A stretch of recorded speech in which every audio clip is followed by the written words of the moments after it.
Chapter 18. There's not a nickel's difference. If I had to name the most important decision I've ever made in my life, it wouldn't be one that happened with fireworks or fanfare.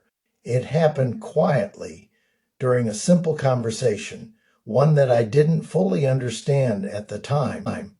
It took place when I was living in Florida, serving as director of a recovery program at First Baptist Church of Stewart. To my knowledge, it was the only Christ-centered, biblically based 12-step program in the area. We met on Wednesday nights, presenting one of the 12 steps each week, along with scripture passages that supported that particular step. After the teaching, we'd break into small groups, alcoholics, codependents, overeaters, and so on. Looking back, I think it was one of the more self-righteous seasons of my life. I was passionate about the program, but I was also convinced I was doing things the right way. Then, one day, I met a country preacher who worked in addiction recovery. I can't remember his name now, but I remember his presence. We were chatting about our different approaches, and I'm sure I came across as smug.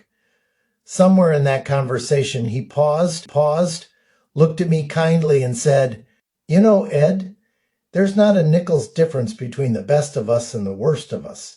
We're all cut out of the same cookie dough."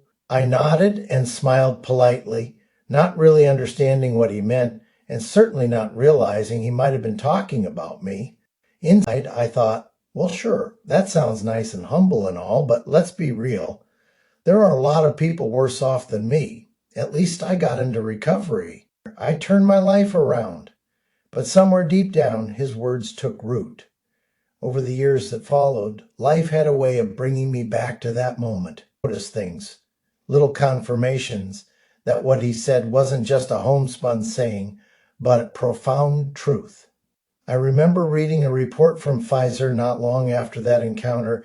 It said more than 60% of human DNA is identical to that of a chicken, a fruit fly, or even a banana, and that 96% of our DNA is shared with chimpanzees.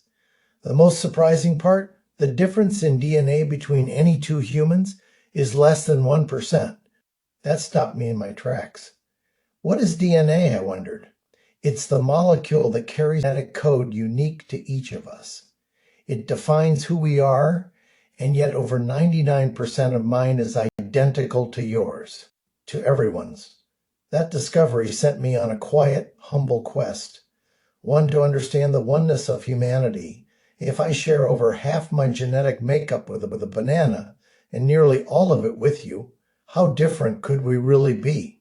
Surely there's more that unites us than separates us. Of course, not everyone was convinced. I once shared this idea with someone who scoffed and said, "I don't care about DNA. It's how we live that makes the difference." I get it, and there's truth in that. But I also believe this. We all fall short of the glory of God. Your failures may look different than mine, but at the core, we're all made of the same stuff. That old preacher was right. There's not a nickel's difference between the best of us and the worst of us. We're all cut out of the same cookie dough. That truth has transformed the way I relate to people. It's humbled me, softened me, opened my heart in ways I didn't know were possible, and it's left me with a quiet conviction we're all in this together, whether we realize it or not.